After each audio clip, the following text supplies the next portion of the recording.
This is what happens when you let gays go crazy all over the place. This guy's a weirdo. He wants you, dude. That's crazy. Yeah, I did. Okay. My next question. I'm wondering what you think Keeping about all the stereotypes alive. The black fatigue is fucking outrageous, man. Speaking of black fatigue, I'm wondering what you think of Section 8 housing. What do I think about Section 8 housing? Because I think Section 8 housing is terrorism on white people. The government basically takes the ghetto and moves it to white neighborhoods. If you pay your own rent, the government, and live in a nice neighborhood, the government can at any point say, hey, we're going to add a bunch of black people who don't pay their own rent and commit crime disproportionately. We're going to take them out of the ghetto and we're going to move them down the street from you. And you're going to pay extra taxes so that they can live there rent-free. I think that's wrong. I don't see how that's fair for anybody involved.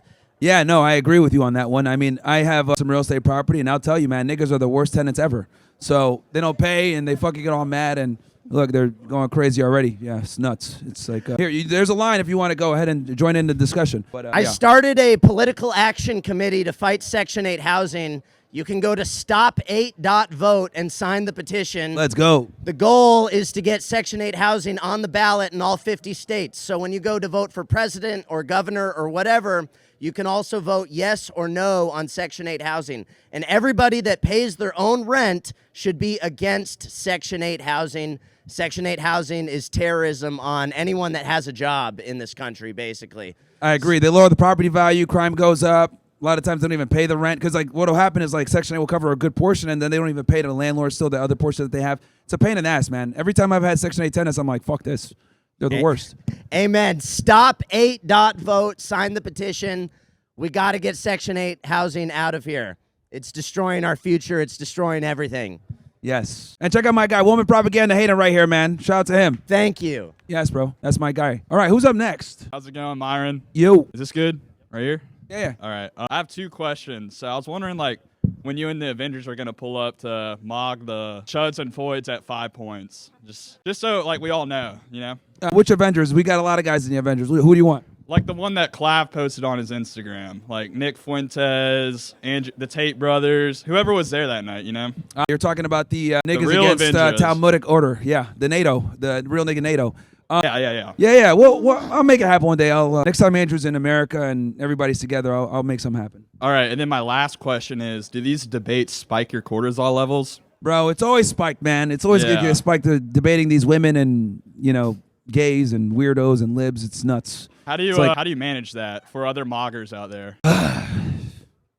Go to the gym. Gym. Try to get as much sleep as possible, and that's about it. But yeah, other than that, man, cortisol is always spiked with these people. All right. Thank you, Myron. Thank you, bro. All right, who's up next? The guy that was flipping me off in the back with the curly hair. Does he want to come up? No? Okay. No, not the black guy. The other dude. The Sideshow Bob guy. Yeah, you. Yeah, the tall one. Yeah. Did you want to come up? You had a couple middle fingers or whatever. Yeah, you go first. Go ahead. What's up? I was trying to figure out why you're flipping me off, but. Hey, I have a question. Sure.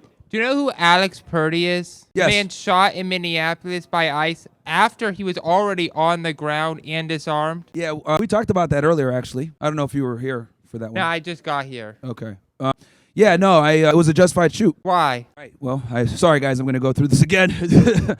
Alex Purdy basically intervened in the middle of a lawful law enforcement operation. Border Patrol was dealing with the suspect. They pushed the woman. He got involved. Put his hands on the Border Patrol agent. That's assault. That's a federal crime. They pepper sprayed him. They tried to get him on the ground. He resisted. They took the gun off him. During the course of the gun being taken off, a shot was fired. The Border Patrol agents that were, two of them, I think, that were trying to detain him, thought that might have been one of his weapon, and they shot and they killed him. And look, you know, it's an unfortunate situation, but we got to understand that 20/20 hindsight is not necessarily required for use of force situations, and it was a justified shoot from a legal perspective. So you're okay with them shooting him despite the fact that they had already gotten his gun off of him? Because by the time he was shot, he no longer had his gun. Well, I'm here to say that it's legally justified. My opinion on it doesn't really matter, but it is legally justified. Okay, but your side says I said nothing wrong. Now that, even if they didn't say something necessarily legally wrong, that doesn't mean they never did anything wrong, because you also have to ask, do they do anything morally wrong? Well, morals and legality are two different things. Yes, but you said I said nothing wrong, which means that they would have not done nothing wrong, both legally and morally. Well, I'm going off the legality in this situation. Would Jesus care if ICE did nothing wrong legally? Well, I don't think people should be. There's nothing wrong with protesting. That's your First Amendment right. But once you start, impeding law enforcement and you're armed when you do it, you're setting yourself up for failure. So ICE is just judge, jury, and executioner now? Don't break the law and impede law enforcement while you're armed, and you'll be fine. There has to be a degree of accountability on these agitators, right? Like, he got lucky I think a week or two prior to him getting killed, he had gotten in another scuffle with them, and he was also armed, and nothing happened. It's like, dude, you can only, poke the bear so many times until something happens. That's the find out part of fuck around. But we could go to the next person. You don't have to agree with it, but it's legally justified. Hello? All right, still the torta's still mad over there? Okay. Myron, your sign says ICE did nothing wrong, but I have to disagree with that because I'm not sure that ICE did enough.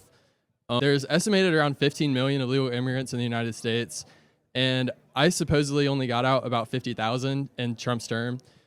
If you enjoy my videos, don't forget to like and subscribe.